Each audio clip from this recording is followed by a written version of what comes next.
سلام البنات، وش راكم؟ وش صحتكم؟ ان شاء الله يا ربي تكونوا كامل لاباس. شوفوا البنات، جبت لكم اليوم شوربه ما فيهاش مثال ولا دويده كما نقولوا احنا في عنابه. شوربه خفيفه ظريفه ملاحه للنوافذ، ملاحه للعائله، شوربه هكا خفيفه هكا، وصفه سهله خلاص ما فيها والو، راح نشارككم معاها. هنا البنات انا حطيت عندي سوس جوانح برك حطيتهم، اللي تحب طيبها بالدجاج يعني ولا باللحم ولا بالصدر ولا به تحب تحط نورمال. المهم تجي فيها شويه دجاج باسكو الشوربه هكاكا ملعبه ما تجيش ملاحه وتجي خفيفه. هنا حطيت دبشه وكرافس ربطه صغيره البنات، انا حطيت نص الكميه ونص الاخر راح نحطهم من الفوق، وحطيت بصله كبيره باه تختر لي هذيك الجري جري يحب البصل. والزيت ملح، وراح نقلّيها على نار خفيفة خلا، قليلة خلا يعني، باه يطلق البصل هذاك الماء تاعو كامل، تتقلّى لي الدجاج مليح مع البصل مع الدبشة والكرافس منا، ومن بعديكا بعد ما يتقلاو مليح مليح يدخل فيهم التقلية صفا. راح نحط كعبة جامبو مغرف، نص مغرف كبيرة تاع راس الحانوت، اللي تحب تحط فلفل كحل تحط.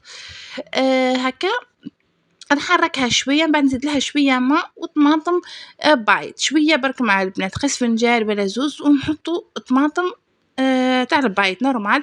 لازم نقليوها شويه طماطم تاع البايض البنات باه ما تجيناش حامضه، ولا الكولور تاعها تجي مركزه تجي ملاحه، ما تجيش هذيك الباهته ولا فهمتوني كيفاه واش قصدي. هكا شويه برك البنات هكا نشوفوا ونخليوها هكا شوي طيب تتقلى مليح مع جنبو والدجاج والدبشه والكرافس والفاحات والملاح، تدي هذيك البنه كامله. شوفوا هنا كي تتقلى البنات كيفاه تجي الطماطم، تنحى لها الحموضه وتنحى لها ولا تاعها تجي تهبل تهبل، تجي تسخف. دوك اللي يحطوها في الاخر غير مكلعه.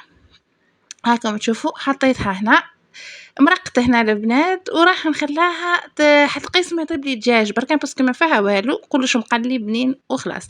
هنا البنات شوفوا زدت عليها شوية نار وخليتها تطيب لي.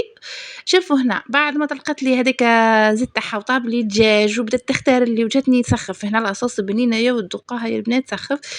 جبت بول صغير تاع الحليب باسكو الدويدة كيما نقولوا حنا تختار، كنت كتروا البنات راح تجيكم مش حاجة. أنا درت بول صغير تاع الحليب مش الكبار، صغار. حركتها هاك البنات بعد ما طاب لي الدجاج واخترت شوي قلت لكم البنات راح نخلّاها كيما هاك غلوة ولا زوز البنات، قيس 5 دقايق برك في لاصوص، ما تخليوهاش ياسر باسكو راح تتهرب تعجن لكم من الداخل وما تجيش ملاح. كاين حتى اللي يحطها ويطفي، أنا هنا حطيتها تدي غلوة، شتيو هكا برك أنا قاعدة قدامها وراح نطفي. شوفوا تولهوا البرمة لداخل البنات، هنا ها أنا طفيت. شفتوا كيفاه كلمات لاصوص، شفتوا هي درك راح تطيب تدي الهبية تاعها في هذيك الندى وفي هذيك لاصوص لداخل. خلاص هاك، وبصحتكم. لا عجبتكم ديروا لي جيم وابوني وكومونتير مليح كيفكم. شوفوا هنا كيفاه تجي البنات، ما طيبوهاش حطوها 5 دقائق وطفيو، فديك السخانة دوك تطيب وحدها كيما قلت لكم البنات، وان شاء الله تعجبكم. الصورة تهدر على روحها كيما يقولوا، جات تسخف والله جات تسخف. باي باي، نحبكم، شهية طيبة.